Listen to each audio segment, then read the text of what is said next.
बिस्मिल्लाहिर्रहमानिर्रहीम। अस्सलाम वालेकुम स्टूडेंट्स। उम्मीद है तमाम स्टूडेंट्स खैरियत के साथ होंगे जी। और हम लोगों ने स्टार्ट किया हुआ है जी अपने मैथ्स क्लास 10 को, चैप्टर नंबर 1, जिसमें हम लोग डिस्कस कर रहे हैं जी क्वाड्रेटिक इक्वेशंस। और इससे पहले वाले लेक्चर में हम लोगों ने क्वेश्चन नंबर 1 को डिस्कस किया था, जिसमें हम लोगों ने कन्वर्ट की थी इक्वेशंस को स्टैंडर्ड फॉर्म में, और फिर हम लोगों ने आइडेंटिफाई किया था क्या वो इक्वेशंस हमारे पास क्वाड्रेटिक में है या फिर प्योर क्वाड्रेटिक इक्वेशंस में। आज हम डील करेंगे जी अपनी एक्सरसाइज 1.1 के क्वेश्चन नंबर 2 के साथ, जिसमें हम लोग एक नया कॉन्सेप्ट डिस्कस करेंगे कि आप एक फर्स्ट मेथड, हम लोगों ने टोटल 3 मेथड सीखे थे कि आप 3 मेथड्स के साथ अपनी क्वाड्रेटिक इक्वेशंस को सॉल्व कर सकते हो। उसमें हमारे पास सबसे पहले आया था जी फैक्टराइजेशन, कंप्लीटिंग स्क्वायर, और थर्ड पे आपके पास आता है जी क्वाड्रेटिक फार्मूला। तो आज हम लोग उसका सबसे पहला मेथड डिस्कस करेंगे, जिसमें हमारे पास क्या आ जाता है जी फैक्टराइजेशन, कि आप किस तरह को से जो है वो फैक्टराइजेशन को यूज़ करते हुए इक्वेशंस को जो है वो सॉल्व करोगे, और वो इक्वेशंस कौन सी होंगी आपके पास, क्वाड्रेटिक इक्वेशंस। अगर कोई इक्वेशन क्वाड्रेटिक नहीं है तो आपने सबसे पहले उस इक्वेशन को स्टैंडर्ड फॉर्म में ला के क्वाड्रेटिक में कन्वर्ट करना है, उसके बाद आपको फैक्टराइजेशन उसकी पॉसिबल होगी।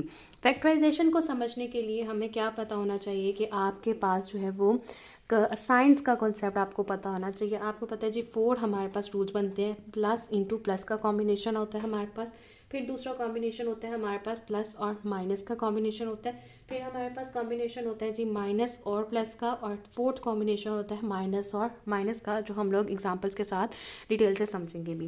प्लस और प्लस का कॉम्बिनेशन अगर आपके पास आएगा तो आप लोगों ने फैक्टराइज करते हुए कौन से जो है वो साइंस अप्लाई करने होंगे। प्लस प्लस के साथ आप अप्लाई करते हो जी प्लस और प्लस का ही कॉम्बिनेशन आप अप्लाई करते हो। अगर आपके पास प्लस और माइनस का कॉम्बिनेशन आता है, उसमें आपने प्लस और माइनस ये आपके दो combination as it is same आते हैं जब आप फैक्टराइज करते हो। लेकिन जब आपके पास माइनस और प्लस का कॉम्बिनेशन होता है, एग्जाम्पल में क्वेश्चन में आपके पास, तो जब फैक्टराइज करते हो तो फैक्टर्स आपके पास माइनस और माइनस के कॉम्बिनेशन के साथ दोनों फैक्टर्स आप लोगों ने लिखने होते हैं। उसके बाद आपके पास लास्ट आता है, और वो क्या होता है, माइनस और माइनस का कॉम्बिनेशन। तो माइनस और माइनस के कॉम्बिनेशन में आपने पहला फैक्टर माइनस के साथ लिखना होता है और दूसरा फैक्टर आपने प्लस के साथ लिखना होता है, और इसी तरह से आपकी फैक्टराइजेशन कंप्लीट हो जाती है। हमें पता है ABC हमारे पास टर्म्स होती हैं। अभी हम जब एग्जाम्पल करेंगे तो उसकी हमें अच्छे तरीके से समझ आ जाएगी। ये मेन कॉन्सेप्ट है फैक्टराइजेशन का, और वो कॉन्सेप्ट होता है जी साइंस को आपने किस तरह से डील करना है। आपके पास अगर इक्वेशन में ये दो साइंस हैं B और C वैल्यू के, तो जब आपने फैक्टर्स बनाने हैं, ये साइन आपके पास उन दो फैक्टर्स में आएंगे। अब फैक्टर्स कैसे बनेंगे ये भी हम लोग अच्छे तरीके से समझेंगे, ताकि आसानी के साथ हम लोग फैक्टराइजेशन के क्वेश्चंस को सॉल्व करते जाएं। आपके साथ जो है वो एक ट्रिक्स की जाएगी कि आपने किस तरह से जो है वो फैक्टराइजेशन के कॉन्सेप्ट को डील करना है क्लास 10 के अंदर। तो चलिए स्टार्ट करते हैं जी अपने सबसे पहले क्वेश्चन नंबर 1 को। और क्वेश्चन नंबर 2 का पार्ट 1 सॉरी है हमारे पास, और उसकी क्वेश्चन हमारे पास जो है वो क्वाड्रेटिक में आपको दी होगी, और आपने सिर्फ उसको क्या करना है जी, सॉल्व करने हैं बाय फैक्टराइजेशन। पहले देखते हैं, और इक्वेशन क्या है जी हमारे पास, x square minus x minus 20 equals to 0। अब इस इक्वेशन से हम लोग पूरा फैक्टराइजेशन का जो कंसेप्ट है वो समझेंगे। वो किस तरह से कि हमारे पास जो क्वाड्रेटिक की स्टैंडर्ड फॉर्म होती है वो क्या होती है जी, a x square plus b of x minus c equals to 0। ये हम लोगों ने पढ़ी थी जी उसकी स्टैंडर्ड फॉर्म क्वाड्रेटिक इक्वेशन की, sorry a x square plus b x plus c, ये हमारे पास आती है उसकी स्टैंडर्ड फॉर्म। अगर इस स्टैंडर्ड फॉर्म को देखते हुए अगर हम ऊपर से नोट डाउन करें, तो आपके पास ये कांस्टेंट टर्म जो होती है वो आपके पास वैल्यू होती है ए की, यानी यहाँ पे हमारे पास ए किसके इक्वल हो गया, 1 के। उसके बाद अगर आप देखें बी एक्स में हमारे पास बी की वैल्यू क्या आएगी, हमारे पास -1। इसी तरह से अगर आप देखो सी की वैल्यू, तो सी की वैल्यू आपके पास क्या आती है, -20। ये आपको सिर्फ समझाने के लिए बताया जा रहा है। इसमें फैक्टराइजेशन के कॉन्सेप्ट में आपको ये चीज़ अभी ज़रूरत नहीं है, ये आगे हमें कंप्लीटिंग स्क्वायर और फार्मूला में यूज़ करने की ज़रूरत आएगी। तो ये चीज़ आपको समझ आ जानी चाहिए कि इसमें से हम लोग ए बी और सी की जो वैल्यूज़ है वो किस तरह से निकालते हैं। अब हम देखते हैं कि आपने इसको फैक्टराइज करना कैसे है। आपको इक्वेशन दी है x square minus x minus 20। यहाँ से आपने मल्टीप्लाई करना है, तो आपके पास आना चाहिए आंसर -20x के। मल्टीप्लाई करके आपके पास आंसर क्या आना चाहिए, -20x²। और आपके पास सब्ट्रैक्ट करके आंसर क्या आना चाहिए, -x। ये आपका आंसर आएगा बाय मल्टीप्लाइंग मल्टीप्लाई किसको करते हैं जी, ए और सी की टर्म को, और सब्ट्रैक्ट करके आपका आंसर आना चाहिए -x, यानी कि -1 ऑफ x आपके पास आंसर आना चाहिए। और ये आपके पास किस तरह से आना चाहिए, सब्ट्रैक्ट करके, कौन सी वैल्यू सब्ट्रैक्ट करके, जो आपने फैक्टर्स बनाने हैं उन वैल्यूज़ को सब्ट्रैक्ट करके आपके पास क्या आना चाहिए आंसर -x। ये आपने सिर्फ समझने के लिए देखना है। अगर हम इसके फैक्टर्स बनाएं तो हमारे पास ऐसी कौन सी दो फैक्टर्स बनेंगे, आप लोगों को टेबल्स जो है वो जूनियर सेक्शन में याद करवाए जाते हैं, उनका बेसिक मकसद यही होता है। अगर आप देखें तो आपको पता चलेगा कि 5 × 4 हम जो टेबल 5 का पढ़ते हैं उसमें हमारे पास क्या आता है, 5 4 ज़ा 20। अगर हम 5 के साथ माइनस का साइन लगा दें, 4 के साथ प्लस का साइन लगा दें, इसके साथ x यूज़ कर लें तो हमारे पास, और यहाँ पे भी x अप्लाई कर दें तो हमारे पास आंसर क्या आ जाता है -20x²। तो क्या मल्टीप्लाई करके हमारा आंसर सेम वो बन गया जो हमें रिक्वायर्ड है ड्यूरिंग फैक्टराइजेशन, अपनी इक्वेशन को फैक्टराइजेशन से सॉल्व करते हुए।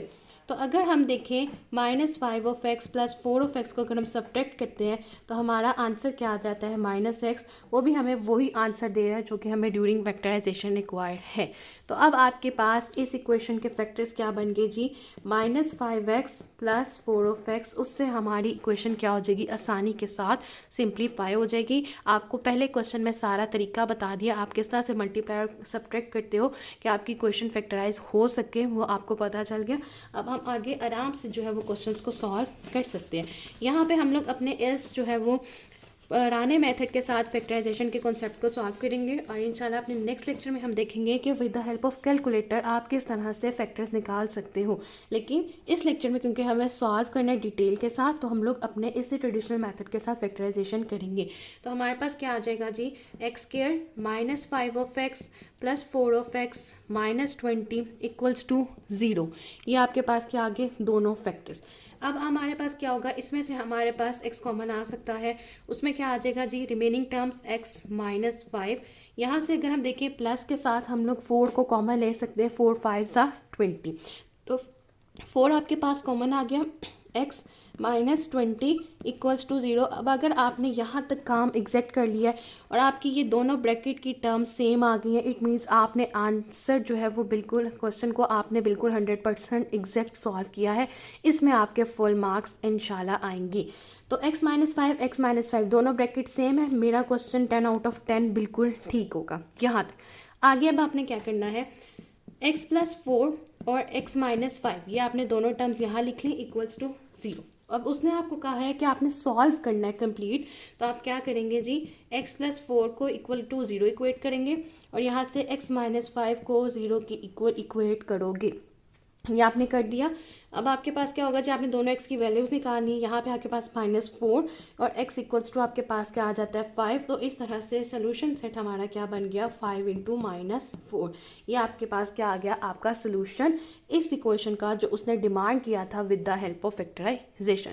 तो ये हमारा जी फर्स्ट क्वेश्चन था जो हमने डिटेल से डिस्कस किया, और अपने बाकी क्वेश्चन को है वो अब डिटेल के साथ भी इसी तरह से डिस्कस करेंगे और जल्दी जल्दी करेंगे, ताकि आप लोगों का जो कोर्स है वो जल्द से जल्द हमारे पास कंप्लीट होता जाए। सेकंड क्वेश्चन अगर आप देखें तो सेकंड आपको उसने स्टैंडर्ड फॉर्म में नहीं दिया। सबसे पहला काम आपने यही करना है कि आपने चेक करना है कि आपकी क्या इक्वेशन स्टैंडर्ड फॉर्म में दी गई है या फिर नहीं दी गई। अगर आप यहाँ देखो तो आपकी इक्वेशन स्टैंडर्ड फॉर्म में नहीं है। अब हम लोग क्या करेंगे जी, इसे स्टैंडर्ड फॉर्म में लेके आएंगे। उसको किस तरह से, बिल्कुल फर्स्ट क्वेश्चन में जो कंसेप्ट अप्लाई किया था वही अप्लाई होगा। 3y² = y² - 5y। अब हम इक्वेशन को शिफ्ट कर सकते हैं। आप यहाँ के ऊपर लेके आ जाएंगे 3y², अगर आप लेफ्ट हैंड साइड पर शिफ्ट करो, -y² + 5y = 0।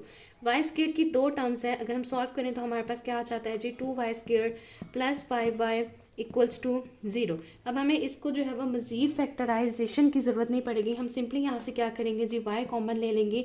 अंदर हमारे पास क्या बचेगा जी, 2y प्लस 5 इक्वल्स टू 0, और यहाँ से हम लोगों ने क्या निकालनी है, y की वैल्यूज़।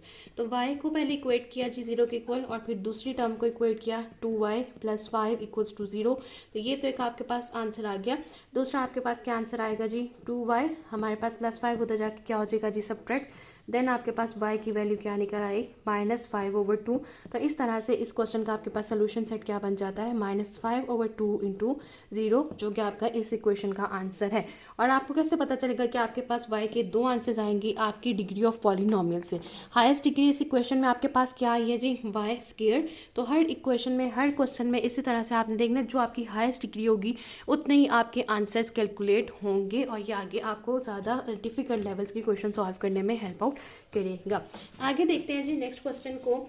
थर्ड क्वेश्चन जो है वो आप अपना जो है वो खुद ट्राई करेंगे, बहुत इजी सा वो क्वेश्चन है, थर्ड और फोर्थ। और हम जाएंगे जी अपने क्वेश्चन नंबर 5 और 6 की तरफ, और वो आपको दिखाएंगे कि किस तरह से आपने सॉल्व करना है। तो क्वेश्चन नंबर 3 और क्वेश्चन नंबर 4 आपने खुद ट्राई करना है। वो आप लोगों ने सिंपली उसको इक्वेशंस को शिफ्ट करना है, उसमें से आपने फैक्टराइजेशन करनी है, और आपके पास आंसर कैलकुलेट हो जाएगा।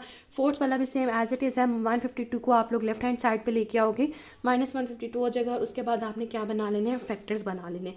आपकी आसानी के लिए आपको बता देती हूँ कि थर्ड क्वेश्चन में आपके पास फैक्टर्स बनेंगे जी 34x, और आपके पास दूसरा फैक्टर बनेगा -2 फैक्टर्स आपको पता होंगे तो आप लोग आसानी से अपने क्वेश्चंस को सॉल्व कर सकते हो। फोर्थ में आपके पास फैक्टर्स बनेंगे जी -19x और +8 का, और आपका क्वेश्चन आसानी के साथ सॉल्व हो जाएगा। चलते हैं जी आज के लास्ट क्वेश्चन की तरफ, और वो होगा हमारे पास क्वेश्चन नंबर 6। क्वेश्चन नंबर 6 और 5 का आपके मास मेथड जो है वो ऑलमोस्ट सेम होगा। क्वेश्चन नंबर 6 हम यहाँ पे सॉल्व करेंगे, और 5 जो है वो आप लोग खुद ट्राई करेंगे।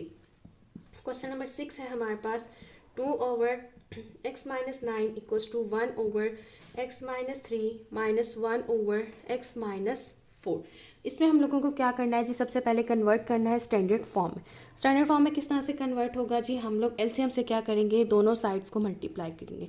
तो यहाँ पे हमारे पास एलसीएम क्या आ जाएगा जी, multiply both sides by LCM, और एलसीएम क्या है हमारे पास, x-9, x-3 और x-4। इसको मल्टीप्लाई करवा देते हैं, तो हमारे पास मल्टीप्लाई करवाने के बाद क्या आ जाएगा जी, x-9 over x-3 into x-4 equals to 1/(x-3) into x-9 x-3 x-4। दूसरी आपके पास टर्म है -1 ओवर, यहाँ पे इनसफिशेंट स्पेस है, आपको नीचे मेंशन करनी है, आप लोगों ने चीज़ ध्यान से मेंशन करनी है अपनी बुक्स में, और मल्टीप्लाई करेंगे जी x-9 x-3 और x-4। नेक्स्ट स्टेप हमारे पास क्या था जी, सेम टर्म्स को आपने क्या कर देना है, कैंसिल आउट कर देना है। रिमेनिंग टर्म्स आप लोग मल्टीप्लाई करके क्या करेंगे जी, सॉल्व करेंगे, इन्हें सिंप्लीफाई करेंगे। अब इसको सिंप्लीफाई करेंगे तो हमारे पास क्या आ जाता है जी, 2 into x-3 x-4 into x-9 x-4, then आपके पास -x-9 इंटू x-3 आपके पास ये टर्म्स आ जाती है। नेक्स्ट आपने मज़ीद इसको सिंप्लीफाई किया, तो सिंप्लीफाई करने के बाद आपके पास क्या आ जाता है जी, x² -4 -3 +12 इक्वल्स टू, आगे इन दोनों ब्रैकेट्स को आप मल्टीप्लाई करेंगे तो आपके पास क्या आ जाएगा, x² -4 -9 +36। देन इन दोनों को अब आपने मल्टीप्लाई किया तो हमारे पास क्या देंगे जी, x² -3 -9 प्लस इंटू 27। यहाँ तक हमारे पास सिंप्लीफिकेशन हो गई। आगे देखते हैं जी, मज़ीद सिंप्लीफाई करना है जी, इसको अंदर मल्टीप्लाई कराएंगे 2 को पूरी कंप्लीट टर्म से, हमारे पास क्या आ जाएगा, 2x² -8 -6 +24। इसको भी सिंप्लीफाई करेंगे तो क्या आ जाएगा जी, x² -4 -9 +36 -x² +3 माइनस की टर्म हमारे पास अंदर जाएगी तो हमारे पास साइंस क्या हो जाएंगे, चेंज हो जाएंगे, +3 +9 माइनस का 27। सेम टर्म्स को हम लोगों ने क्या करना होता है जी, कैंसिल आउट कर देते हैं।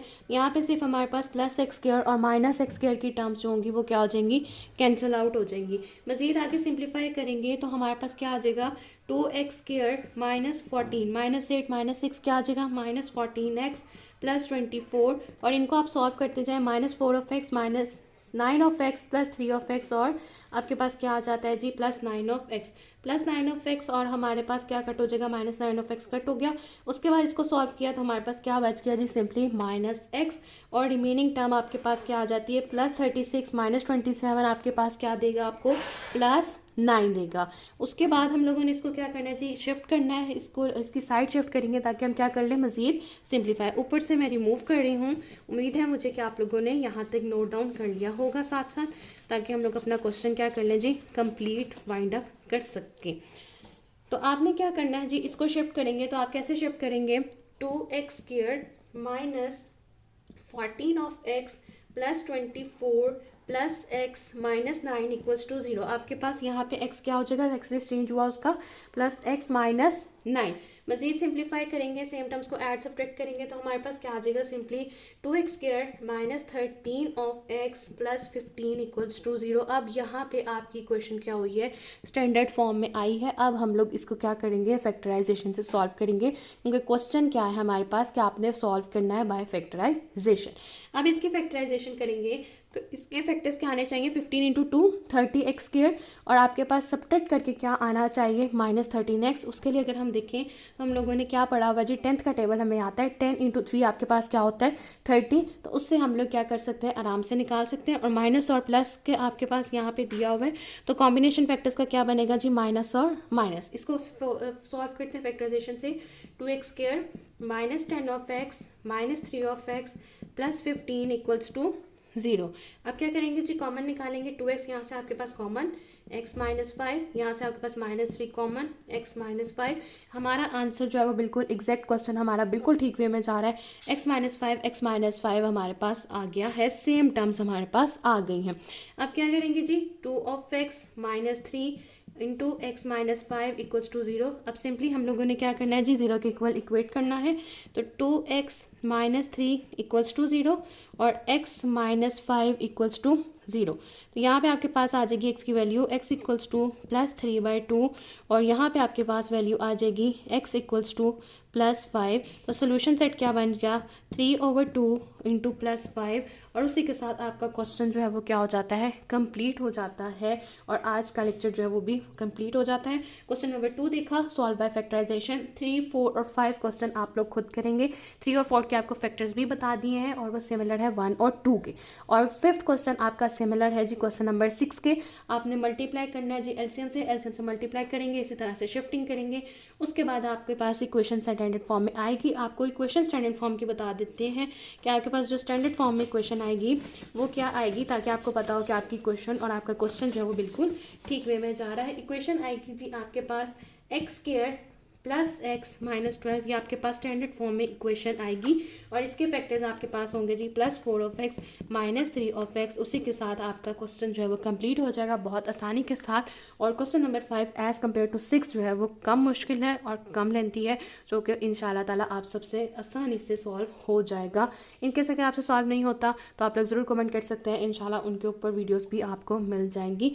लास्ट में जाते हुए जी सिर्फ आपसे एक रिक्वेस्ट होती है कि अगर अभी तक आपने चैनल सब्सक्राइब नहीं किया तो काइंडली प्लीज़ चैनल को ज़रूर सब्सक्राइब कर दीजिए। वीडियो पसंद आए तो वीडियो को ज़रूर लाइक कीजिए और ज़्यादा से ज़्यादा शेयर कीजिए। Thank you.